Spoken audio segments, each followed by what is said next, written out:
नमस्ते मित्रों। दोस्तों, हमारे देश को कहा जाता है कि गांवों का देश रहा है। यहाँ पर बहुत सारी आबादी गांव में बसती है। ग्रामीण क्षेत्रों में बसने वाले लोग आमतौर पर माना जाता है कि सरल होते हैं, सरल स्वभाव के होते हैं, लोगों की बातों में जल्दी आ जाते हैं। लेकिन इसका फायदा उठाते हैं बहुत सारे ऐसे लोग जो हमारे देश की संस्कृति और समाज को अलग ही दिशा में ले जाने का षड्यंत्र रच रहे हैं। जी हाँ, हम बात कर रहे हैं धर्मांतरण करने वाली उन विधर्मी शक्तियों की, जो गांवों में एक अलग ही प्रकार का षड्यंत्र रच रहे हैं।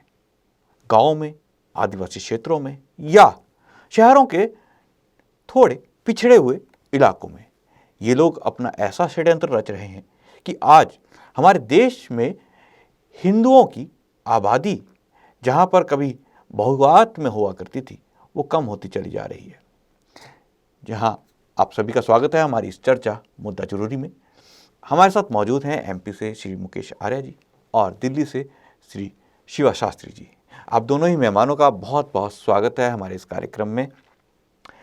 मुकेश जी, आपसे मैं जानना चाहूँगा, आप मध्य प्रदेश से आते हैं। मध्य प्रदेश एक ऐसा राज्य है जिसमें से कुछ वर्ष पहले एक राज्य और भी बना था, वहाँ छत्तीसगढ़।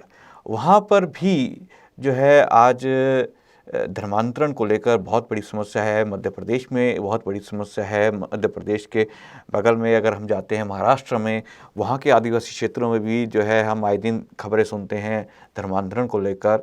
तो ये जो पूरा जो एक नेक्सस या गैंग या इन विधर्मी शक्तियों की बात करें, इसके अंदर ईसाई ज़्यादा जो हैं कुख्यात हैं इस कार्य के लिए, धर्मांतरण के लिए।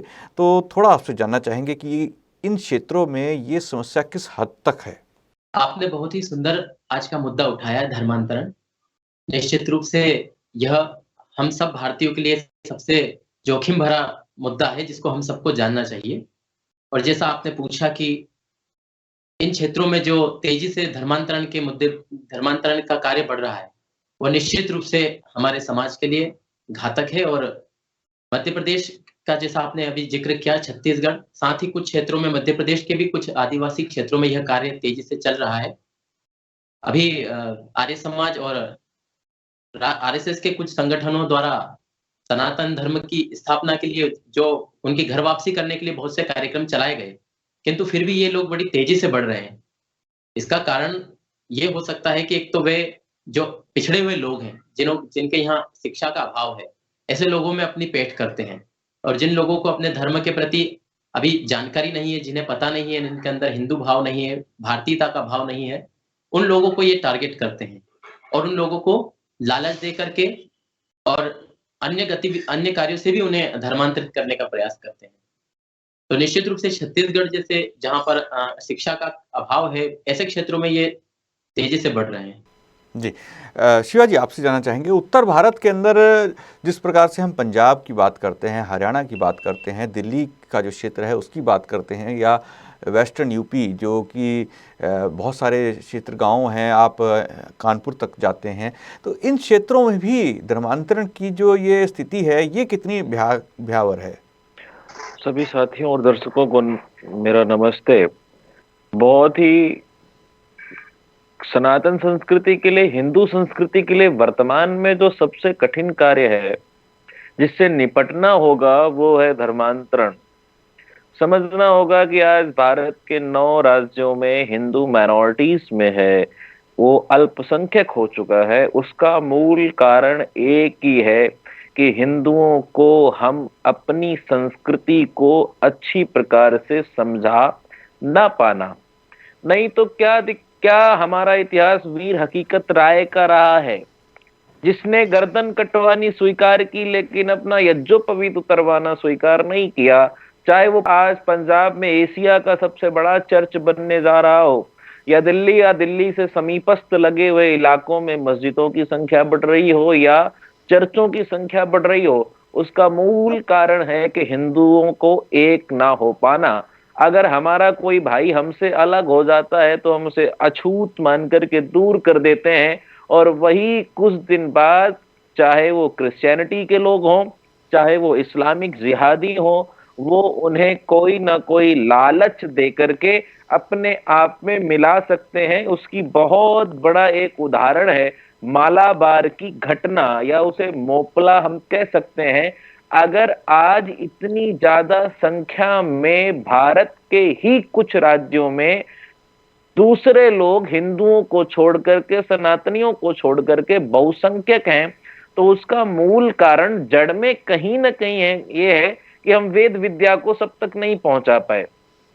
हम सनातन संस्कृति को इतनी सरल तरीके से लोगों तक नहीं पहुंचा पाए। मैं कल भी कहीं बता रहा था, और ये जब तक हम माताओं और बहनों पे काम नहीं करेंगे तब तक ये परिवारों तक नहीं बढ़ पाएगी। अगर एक नारी किसी परिवार से मजहब को बदल लेती है तो विश्वास मानना वो फिर धीरे धीरे सबको बदल देती है। और क्रिश्चियनिटी यही ज्यादा काम कर रही, चाहे वो भारत का साउथ ईस्ट का इलाका हो सारा का सारा, चाहे नॉर्थ इंडिया हो, वो महिलाओं को टारगेट करते हैं। महिला को टारगेट करके उसको धर्मांतरण कर दिया तो फिर उसके बच्चे हो गए, उसका पति हो गया, उसके अपने जितनी संतानें हो गई, तो ज्यादा बदल जाता है यहाँ पर हमें। और मैं कल एक बात बता रहा था कि दुनिया में हिंदू जितनी भी नारियां सुने इस डिबेट को, वो एक बात समझ लेना कि दुनिया में सनातन संस्कृति ऐसी है जहां पुरुष के बराबर में बैठ करके स्त्री पूजा करती है। जहां पर पुरुषों के मंदिर देखने को मिलते हैं,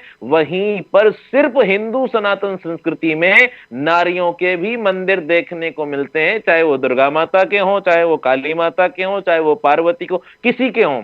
तो सनातनी माताओं से, बहनों से मेरा निवेदन है कि हिंदू संस्कृति और सनातन संस्कृति जैसी कोई दुनिया में दूसरी संस्कृति नहीं है। यहां तुम्हारी पूजा भी होती है और तुम पूजा भी करते हो, और दूसरी संस्कृति में अगर तुम बदल लेते हो अपना मजहब तो वहां तुम्हें आंख खोलने तक की आजादी नहीं है। इस बात को हम हिंदू धर्मगुरुओं को या हिंदू प्रचारकों को जन जन तक जब तक ये बात नहीं पहुंचाएंगे तब तक हम बहुवाद में नहीं हो पाएंगे, हम ज्यादा संख्या में नहीं आ पाएंगे। ये बात हमें लोगों तक, और हमारे संस्कार हमें मजबूत करने पड़ेंगे। अगर संस्कार मजबूत हैं तो हमें कोई करोड़ों का लालच भी दे तब भी व्यक्ति अपना मजहब नहीं बदलता है, तब भी अपना मजहब वो नहीं बदलेगा। हमारे संस्कार कमजोर हैं, जो लोग मजहब बदल रहे हैं उनके संस्कार कमजोर हैं, इस कारण से वो लाख 2 लाख 50 या थोड़े से सामान के लालच में आकर के अपना वो मजहब बदल लेते हैं। तो हमें सनातनियों को और ज्यादा के साथ अपने प्रचार को सरलतम और सहजता के साथ में लोगों के बीच में पहुंचना होगा, तभी हिंदुओं की घटती हुई आबादी को रोका जा सकता है। जी, ये बिल्कुल आपने एक जो बात कही कि एक तो जो सनातन हिंदू सभ्यता है इसके अंदर स्त्री का एक उच्च स्थान है, लेकिन जब हम देखते हैं ये धर्म परिवर्तन करने वाले जो लोग हैं, जो इस धंधे में जुटे हुए हैं, क्योंकि धंधा ही है, अगर आप किसी एक व्यक्ति का मज़हब परिवर्तन करते हैं या धर्म परिवर्तन करके ईसाई धर्म में लेके जाते हैं तो कहा जाता है कि ईसाई बैप्टिज़्म करने वाले जो पादरी हैं उनको काफ़ी पैसा मिलता है एक एक व्यक्ति पर, तो ये एक तरह से उनका बिजनेस ही है। और हाल ही में बहुत सारे जो नोएडा और दिल्ली के अंदर ऐसे लोग पकड़े गए जो इस्लाम के अंदर मत परिवर्तन करने का कार्य कर रहे थे, उनको भी बाहर से पैसा मिल रहा था इस कार्य के लिए। तो ये एक बिज़नेस जो इस धंधे में जुटे हैं, इन लोगों के जो इरादे हैं वो हमारे देश के लिए कोई अच्छे नहीं है। उनके लिए, उनके मन में अपने मत को लेकर भी कुछ ऐसा नहीं है, उनको सिर्फ पैसे से ही मतलब होता है। मुकेश जी, जैसा अभी शिवाजी ने बोला कि जो उत्तर भारत में महिलाओं को टारगेट करके जो है उनका मत परिवर्तन किया जाता है, फिर उसके बाद परिवार के परिवार बदले जाते हैं, तो क्या जो मध्य भारत के अंदर भी जो राज्य हैं वहाँ पर जो आदिवासी क्षेत्र हैं वहाँ पर भी इसी प्रकार से ईसाई या इस्लामिक कट्टरपंथी जो हैं वो लोग मत परिवर्तन के लिए यही स्ट्रेटेजी अपनाते हैं, यही कार्य करते हैं? और दूसरा कि क्या वहाँ पर भी हिंदू धर्म के बारे में अनाप शनाप गलत बातें ही बता के धर्म परिवर्तन किया जाता है? वहाँ पर क्या किया जाता है? जी, निश्चित रूप से धर्म परिवर्तन करने वाले गैंग का पूरे देश में एक ही प्रकार का तरीका रहता है, और वे इस्लाम की बात करें तो वो निश्चित रूप से लव जिहाद जैसे कार्यक्रमों को आयोजित करके लड़कियों को फंसा करके उनको परिवर्तित करते हैं। वहीं ईसाई जो लोग हैं वह लालच दे करके, यहाँ तक कि हिंदू लड़कों को लालच दे करके, नौकरी का लालच दे करके, विवाह का लालच दे करके इस प्रकार के कार्य कराते हैं। तो यह सेम है, पूरे देश में एक तरह से ये कार्य करते हैं। दूसरा, जो मध्य भारत का जो क्षेत्र है, यहाँ पर क्योंकि आदिवासी जनजातियां बहुत अधिक पाई जाती हैं, इसलिए ये क्या करते हैं, जैसा वो जय भीम का मुद्दा पूरे देश में चलाते हैं, उसके माध्यम से ये हिंदू धर्म के प्रति, सनातन धर्म के प्रति उन लोगों के मन में पहले जहर भरते हैं और उस जहर का लाभ उठा करके ये उन्हें इस्लाम और ईसाइयत की तरफ प्रेरित करते हैं। पादरी हो या मौलवी हो, उनके गुरके हो, वो इसी प्रकार से हिंदू समाज के लोगों को पहले सोशल मीडिया के माध्यम से भरमाते हैं और फिर उन्हें सनातन धर्म के खिलाफ करके और अपना ये धर्मांतरण का एजेंडा चलाते हैं। और निश्चित रूप से हमारे मध्य प्रदेश में भी ये तेजी से कार्य कर रहा है। मैं जिस क्षेत्र से आता हूँ, ये उज्जैन क्षेत्र है, यहाँ पर बहुत से SC ST वर्ग, OBC वर्ग और हमारे जितने भी भाई हैं, उन दलित बंधु हैं, उनकी ज्यादा संख्या मिलती है और उनको इसी प्रकार से भरमाने का प्रयास यहाँ पर भी किया जाता है। हालांकि यहाँ पर आर्य समाज और सनातनी लोगों के द्वारा सही धर्म का ज्ञान और सही बातें उनको बताने का प्रयास जारी है और ये हमारे क्षेत्र में अच्छा चल रहा है। उन लोगों को जवाब भी दिया जा रहा है और बहुत से हिंदू भाई, जो दलित भाई हैं, जो इन लोगों के चक्कर में फंस रहे थे, वो फंसते फंसते बचे भी हैं। तो निश्चित रूप से हमें धर्म का सही ज्ञान पहुंचाना होगा। जैसा शिवाजी कह रहे थे कि बहनों को ये टारगेट करते हैं, निश्चित रूप से पहले हमें बहनों तक पहुंचना होगा और उन्हें धर्म का सही ज्ञान देना होगा। इस क्षेत्र में हमने कुछ कार्य किए हैं, बहनों के ग्रुप बनाए हुए जो बहनों को सनातन धर्म से जुड़े हुए हैं और उनको धर्म की वास्तविक जानकारी देते हैं। तो उससे कुछ प्रभाव आया है, कुछ बहनें इसमें लगी हुई।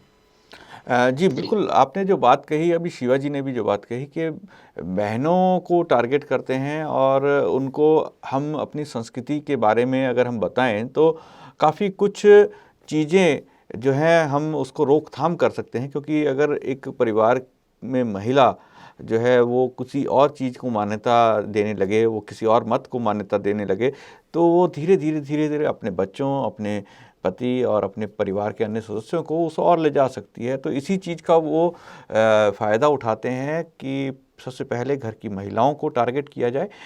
अब सवाल ये उठता है शिवाजी कि एक हम बात करते हैं चमत्कारों की, ये जो ईसाई या जो इस्लामिक कट्टरपंथी हैं, ये लोग चमत्कारों की बात करते हैं, चमत्कारों को दिखाते हैं, ठीक करना और बहुत सारी चीज़ों के और लालच की बात करते हैं। उत्तर भारत में तो थोड़ी सी समृद्धि है, लेकिन मध्य भारत की जो आदिवासी क्षेत्रों की, जहाँ की मुकेश जी बात कर रहे हैं, वहाँ पर तो शायद कई इलाके ऐसे हैं जहाँ पर भोजन की तलाश में जाना पड़ता है, या आदिवासी क्षेत्र हैं तो वहाँ पर रोटी, कपड़ा और मकान एक मूल सुविधा है और शायद ये लोग वहाँ पर ये सुविधाएं देने का प्रयास करते हैं। शायद ये मुकेश जी ज़्यादा अच्छे से बताएंगे कि ये देते भी हैं या नहीं, लेकिन लालच यही दिए जाते हैं। तो आपको क्या लगता है कि उत्तर भारत में किस प्रकार के लालच दिए जाते हैं यहाँ पर? जो ये लोग, ये हिंदू बहनों को एक बात समझनी चाहिए, जो ये कहते हैं चमत्कार के माध्यम से इलाज हम ठीक कर सकते हैं, तो क्रिश्चियनिटी का बोलबाला सबसे ज्यादा इंग्लैंड में है, अमेरिका में है।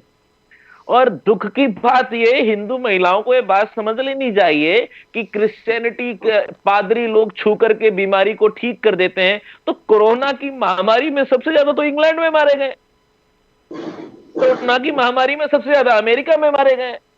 जितनी भी जहां पर पादरियों का, पोप का, मतलब झुंड का झुंड रहता है, वहां पर सबसे ज्यादा कोरोना की महामारी में मारे गए। वहां पर छू करके क्यों नहीं ठीक कर दे रहे हैं, मुझे एक बात समझ नहीं आ रही है। ये हिंदू बहनों को बात समझनी चाहिए। नॉर्थ ईस्ट तो पंजाब का सारा क्षेत्र लगभग ऐसा नहीं है जहां खाने की कोई समस्या आती हो, जहां पर कोई बहुत रेयर केस ऐसा है जिन परिवारों के पास भोजन की पर्याप्त व्यवस्था नहीं है। लेकिन एक कुछ समय में एक ऐसी परंपरा बन पड़ी, या हमारे ही बीच में कुछ ऐसे धर्मगुरु हुए जिन्होंने सनातन संस्कृति को इस हिसाब से प्रचारित किया, जहां पर पाखंडवाद, जहां पर आडंबरवाद आ गया, तो एक परंपरा बनी आई। और इस परंपरा का उन धर्मगुरुओं को यह अनुमान नहीं हुआ कि इसका फायदा हम कम उठा पाएंगे। इसका फायदा तो वो लोग ज्यादा उठाएंगे जो हिंदुओं का धर्म परिवर्तन कर रहे हैं। और मैं इस मंच से और इस टीवी चैनल्स के माध्यम से एक बात कहना चाहूंगा, सभी धर्मगुरुओं अभी भी वेद और सनातन संस्कृति का ज्ञान दो, नहीं तो तुम ये पाखंडवाद का ज्ञान अगर 10-5 साल और देते रहो तो तुम्हारा तो 60-70 साल के हो, तुम्हारा तो समय निकल जाएगा। याद रखना, तुम्हारी आने वाली संतानों के पास कोई हिंदू नहीं होगा जो तुमसे घरों में पूजा करवा ले। तुम्हारे आने वाली जनरेशन का कोई हिंदू परिवार नहीं मिलेगा जिसके घर में जजमानी करके अपना पेट चला लें। तो आज भी इन धर्मगुरुओं को जो पाखंड का प्रचार कर रहे हैं, जो आडंबरवाद का प्रचार कर रहे हैं, जो शनि राहु इन ग्रहों की दशा दिशा को बदलने का प्रयत्न कर रहे हैं, उन चक्करों से वो छुटा करके आज भी ऋषि दयानंद के बताए हुए वेद ज्ञान पर या राम की मर्यादाओं पर चलने का या कृष्ण के योग में जीवन जीने का अगर ज्ञान बताएंगे तो आने वाले समय में हिंदू परिवार बचे रहेंगे। तब उनके परिवार से धर्म और संस्कृति का ज्ञान हम देते रहेंगे। लेकिन अगर इसी प्रकार से पाखंडवाद का ज्ञान देते रहे तो आने वाले समय में हिंदू परिवार कहां बचेंगे? पाखंड का ज्ञान तुम दोगे, फायदा तो पादरी उठाएगा, फायदा तो वो रोड किनारे बनाए हुए मस्जिद में वो झाड़ फूक करके फायदा वो उठाएगा। आज हमारे धर्मगुरुओं से निवेदन है कि वो वेद का सच्चा ज्ञान बताएं। तभी अगर वेद का सच्चा ज्ञान लोगों तक पहुंच गया तो ना वो किसी पादरी के चक्कर में फंसेगा और ना ही कोई वो मौलवी के चक्कर में फंसेगा। और एक बात मैं दावे से कह सकता हूं कि जो लोग पूरे भारत में नहीं पूरे विश्व में ऋषि दयानंद के या वेद के 1% प्रभाव में आए, मैं दावे से कहता हूं दुनिया में किसी के माई के लाल में इतनी हिम्मत नहीं है कि आर्य समाज या वेद या ऋषि दयानंद से जुड़ा हुआ व्यक्ति कोई 1% भी अपने मजहब को बदल दे, कोई 1% भी सनातन संस्कृति को छोड़ने का 1% मन में ख्याल आता हो। क्यों? क्योंकि इसे वेद और ऋषियों की सच्ची संस्कृति का पता है, वो हमारे वैदिक विद्वानों ने कार्य किया है। आज हिंदू जगत के जो कथावाचक हैं या अन्य लोग हैं उनसे भी मेरा इस चैनल के माध्यम से निवेदन है कि वो भी सच्चा ज्ञान दें, जिससे आने वाली संस्कृति में आने वाले समय में हिंदुज्म या हिंदुत्व या हिंदू या सनातनी या आर्य लोग बचे रहें, जिससे तुम्हारी आने वाली संतानें अपना पालन पोषण कर सके। और जो धनाढ्य लोग हैं जो धर्म बदल रहे हैं या बदल करके आना चाहते हैं तो उन धनाढ्य लोगों को मदद भी कर रहे हैं। उनसे और निवेदन है कि और अच्छी फंडिंग करके आने वाले समय में अपनी संस्कृति को बचाने के लिए जो घर वापसी कर रहे हैं, जिस प्रकार से ईसाई लोग मदद करते हैं, उन्हें अच्छी व्यवस्था, उन्हें अच्छी मदद करें और उन्हें किसी प्रकार का डर ना हो। आज मुस्लिम, अगर हकीकत बात बता रहा हूं क्योंकि मैं तो इन्वॉल्व रहता हूं इन सब चीजों में, जो मुस्लिम हिंदू घर वापसी कर रहा है आज उसे इस बात का डर सताया रहता है कहीं हमारे मुस्लिम रिश्तेदार ना आकर के हमें मार दें। तो सरकारों से भी निवेदन है और धनाढ्य लोगों से भी निवेदन है कि हर प्रकार से जो घर वापसी कर रहे हैं उनकी हर प्रकार से मदद की जाए ताकि इन्हें किसी प्रकार का कोई डर न रहे। और सनातन हिंदू संस्कृति इतनी पावन और इतनी पवित्र है कि आज भी लोग आस लगाए बैठे हैं कि कोई हमारे पास आएगा, हमें अपने घर में वापसी कराएगा, लेकिन उस सुविधा और सुरक्षा देना हमारा कार्य होना चाहिए। जी बिल्कुल, आपने सही कहा, क्योंकि अभी बीते कुछ दिनों से हमने देखा है कि बहुत सारे ऐसे केस सामने आए हैं जहां पर लोगों ने अपनी जो मत हैं, जो पुराने मत थे जिनको वो मान रहे थे या उनके जो पूर्वज जिसमें परिवर्तित हो गए थे, वो व्यक्ति जो हैं हिंदू सनातन धर्म के अंदर शुद्धि के द्वारा आए हैं और आज वो सनातन धर्म का प्रचार भी कर रहे हैं। मुकेश जी, आपसे जानना चाहेंगे, बीच में अभी शिवाजी ने एक बात कही कि बहुत सारे ऐसे पाखंडी लोग भी बैठे हैं हमारे समाज के अंदर जो धर्मगुरु बने बैठे हैं और वो जो पाखंड फैलाते हैं उन पाखंडों का फ़ायदा ये जो धर्म परिवर्तन का काम करने वाले लोग हैं वो फ़ायदा उठाते हैं। तो क्या मध्य भारत में भी इस तरह से पाखंड फैलाने वाले धर्मगुरु हैं मौजूद, जो लोगों को बरगलाते हैं सनातन धर्म के नाम पर? पहले तो लोग सोचते हैं कि शायद ये हमें ठीक कर सके, उनके चक्कर में फंसते हैं। जैसे रामपाल एक उदाहरण है जो कहते हैं कि कुछ भी कर सकते हैं, उड़ सकते हैं। तो इस तरह से उदाहरण देने को तो बहुत सारे हैं। तो क्या वहाँ पर भी ऐसे आदिवासी क्षेत्रों में हैं लोग जिससे लोग त्रस्त हो जाते हैं, बाद में फिर वो धर्म परिवर्तन की ओर चले जाते हैं? निश्चित रूप से आपने सही कहा। हमारे देश में धर्मांतरण का एक मुख्य कारण यही रहा, जो आदरणीय शिवाजी अभी बता रहे थे। हमारे पौराणिक साधु जो सनातन धर्म से ताल्लुक नहीं रखते, केवल उस नाम का उपयोग करते हैं, लेकिन सनातन धर्म के वास्तविक मूल मर्म को नहीं जानते और केवल अपने पौराणिक पाखंड और जो आधुनिक पाखंड जिन लोगों ने चलाए हैं, जो अपने आप को ईश्वर तक मान बैठे, जैसा आपने भी एक उदाहरण दिया रामपाल, ऐसे हमारे क्षेत्र में भी काफी प्रचार प्रसार लोग ही करते हैं। और मैंने जैसा पहले कहा था कि ये लोग उन्हीं को टारगेट करते हैं जिनके पास शिक्षा का अभाव है। और चूंकि शिक्षा के अभाव में लोग सत्य और असत्य का ज्ञान नहीं कर पाते और इस कारण वो इनसे जल्दी जुड़ जाते हैं। और चूंकि ये लोग उनके जो है कुछ ऐसी बातें इनको बताते हैं जो सामान्य जो कम पढ़े लिखे व्यक्ति जल्दी से मान लेते हैं, तो वे इनके चंगुल में फंस जाते हैं। और इसका परिणाम ये होता है कि वो पाखंडों को सत्य मानने लगते हैं। और फिर जब चमत्कारवाद जो समाज में आता है कि केवल हाथ फेरने से ही इलाज हो जाता है, सिर पर हाथ रख दिया तो बीमारियां खत्म हो जाती है, इस प्रकार के कार्य ये लोग करते हैं। और उसका जो है परिणाम निश्चित रूप से, जैसा आप कह रहे हैं, ईसाई लोग उठाते हैं। और कुछ मुस्लिम लोग भी इसका, भी हम जैसा सोशल मीडिया पर देखते हैं, ऐसे बहुत से वीडियो आते हैं जो मुस्लिम भी इस प्रकार के कार्य करते हैं। चमत्कारवाद के नाम पर उनको अपने कमरे में ले जा करके उनके सिर पर हाथ रखना या और भी कुछ गतिविधियां करके उन्हें ठीक करने का आश्वासन देना, ये कार्य ये निश्चित रूप से करते हैं। और भोली भाली जनता जो धर्म को नहीं जानती है, वो इनके चंगुल में आसानी से फंस जाती है। और उसका परिणाम यही होता है कि ये भलाई दिखने में भी हिंदू रहे, लेकिन अंदर से ये उन मजारों के यहाँ जाकर शीश झुकाते हैं, उन ईसाई पादरियों के यहाँ जाकर शीश झुकाते हैं और ईसाई हो जाते हैं। और उसका परिणाम ये होता है कि बाद में पूरी तरह से ईसाई हो जाते हैं, अपना नाम भी बदल लेते हैं, धर्म भी बदल लेते हैं। जी तो जी बिल्कुल। अब जो हमारी चर्चा जिस मोड़ पे पहुंची है, वो मोड़ ये है कि हमें इनको शिक्षित करना है। शिवाजी, आपसे एक चीज़ जानना चाहेंगे।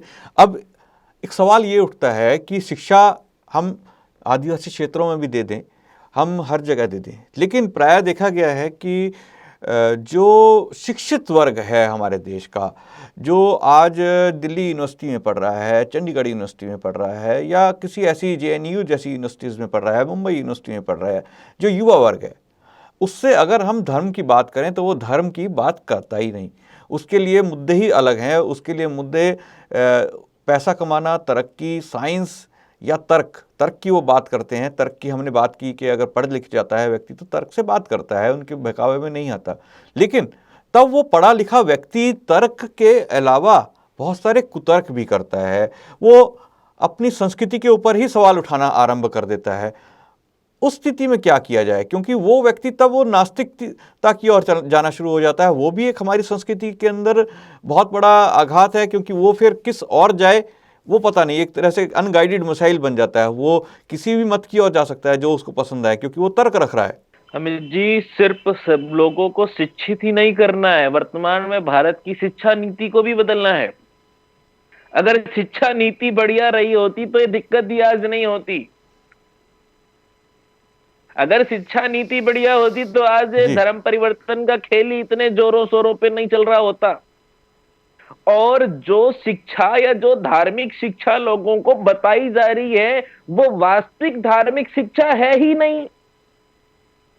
कथाओं के माध्यम से या टीवी चैनल्स के माध्यम से क्या दिखाया जा रहा है कि भगवान कृष्ण की 16,000 रानियां थी।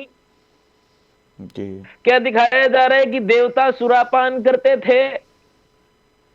ये दिखाया जा रहा है। तो वो पढ़ा लिखा व्यक्ति यही तो तर्क हमारे खिलाफ देता है। समस्या तो यही खड़ी हो जाती है। हमें शिक्षित तो करना ही करना है, लेकिन इस लॉर्ड मैकाले की शिक्षा से हमें जनजातियों को या अध्ययनरत लोगों को या आदिवासियों लोगों को इस मैकाले की शिक्षा से जब तक हम शिक्षित करेंगे तब तक उनके तर्क नहीं कुतर्क होंगे ही होंगे। इसमें कोई गलत बात नहीं है, क्योंकि उन्होंने वास्तविक सनातन संस्कृति की शिक्षा ली नहीं। उन्होंने वेद के मर्म को जाना नहीं, और वेद के मर्म को जान लेता तो उसके मन में उठने वाले तर्कों का सब निदान ही हो जाता, कोई क्वेश्चन ही नहीं रहता। अगर आज भी भारत की शिक्षा नीति में, मैं बड़ी बात कहने जा रहा हूं कि आज भी भारत की शिक्षा नीति में क्लास फर्स्ट से लेकर के ग्रेजुएशन करते करते करते तक अगर पूरा का पूरा सत्यार्थ प्रकाश शिक्षा नीति में लगा करके पढ़ा दिया जाए तो उसके अंदर से कोई कुतर्क उठेंगे ही नहीं, और वो कभी सनातन संस्कृति का छोड़ने का अपने मन में या सपने में भी कभी विचार नहीं करेगा। भारत को सिर्फ शिक्षित नहीं करना है, इस मैकाले की शिक्षा नीति को भी बदलना पड़ेगा, वेदों की। और उसका मोटा सा उदाहरण ये देख लो ना, गुरुकुल का जो भी आज वेद शिक्षा से वेदों को पढ़ करके निकलने वाला है, उसके मन में कुतर्क है ही नहीं किसी प्रकार के। उसके मन में सनातन राम के प्रति कोई ऐसी आस्था है ही नहीं। वो वास्तविकता से जानता है कि भगवान कृष्ण की एक ही पत्नी थी, वो श्रद्धा से अपनी संस्कृति को जानता है और वो राहु केतु के चक्कर में पड़ता ही नहीं, तो कुतर्क करने का प्रश्न कहां से खड़ा हो गया। वो वेद के विज्ञान को समझता है। और गजब की बात तो यह है कि सनातन संस्कृति पूरी की पूरी विज्ञानवाद पर ही आश्रित है, अवैज्ञानिक है ही नहीं। और जहां अवैज्ञानिकता आ गई वहां सनातन संस्कृति का धीरे धीरे विनाश होना शुरू हो जाता है। सनातन संस्कृति की एक भी परंपरा, एक भी प्रक्रिया अवैज्ञानिक नहीं है। अगर जो विज्ञानवाद को मानता है तो कहीं ना कहीं से वास्तविक वेद की परंपरा को मानता है, लेकिन हमें उसे सिद्ध कराना पड़ेगा कि ये जो विज्ञानवाद तुम मान रहे हो ये भारत की मूल या सनातन संस्कृति की मूल या हिंदू संस्कृति की मूल वेदों का ज्ञान ही है। चाहे वो नासा मान रहा हो, चाहे वो जापान उस थ्योरी पे काम कर रहा हो, चाहे वो अमेरिका उस थ्योरी पे काम कर रहा हो, उसका मूल आदि ग्रंथ ही वेद है। अगर वेद लोगों तक पहुंच गए, सत्यार्थ प्रकाश लोगों तक पहुंच गए, तो वो कुतर्क किसी प्रकार से करेंगे नहीं, क्योंकि उनके सभी के तर्कों का प्रश्न उन्हें इन ग्रंथों में स्वतः मिल जाएगा। जी बिल्कुल, आपने सही कहा। जो मैकाले की शिक्षा पद्धति है वो जो है एक तरह से हमारे जो युवा वर्ग है उसको भी अलग दिशा में ले जा रही है। और जो आज जो हमारी चर्चा का मुद्दा था कि जो क्षेत्र मध्य भारत का है और उत्तर भारत का है वहाँ पर किस प्रकार से धर्मांतरण की समस्या बढ़ रही है, किस प्रकार से उसका मुकाबला किया जा सकता है, तो उसके अंदर जब ये निकला कि हमें उन्हें शिक्षित करना है तो शिक्षा भी वो होनी चाहिए जो मैकाले की शिक्षा पद्धति से अछूती हो, उससे अलग हो। क्योंकि मैकाले की शिक्षा पद्धति तो शहरों के अंदर रहने वाले जो कथित रूप से शिक्षित वर्ग, जो अपने आप को शिक्षित वर्ग, मॉडर्न एजुकेशन प्राप्त किया हुआ शिक्षित वर्ग है, उसको ही धर्म परिवर्तित कर रही है या फिर उसको नास्तिकता की ओर ले जा रही है। ये एक अलग ही विषय है कि जो हमारी शिक्षा पद्धति है वो हमारे समाज को किधर लेके जा रही है। तो मुकेश जी और शिव शास्त्री जी, आप दोनों हमारे इस कार्यक्रम में हमारे साथ आज जुड़े, आप दोनों का बहुत बहुत धन्यवाद जुड़ने के लिए। आशा करते हैं आप आगे भी हमारे साथ जुड़ते रहेंगे। दोस्तों, आज समय हुआ है आपसे विदा लेने का। कल फिर मुलाकात होगी एक नए मुद्दे, एक नए विषय के साथ। मुझे दीजिए आज्ञा। नमस्ते।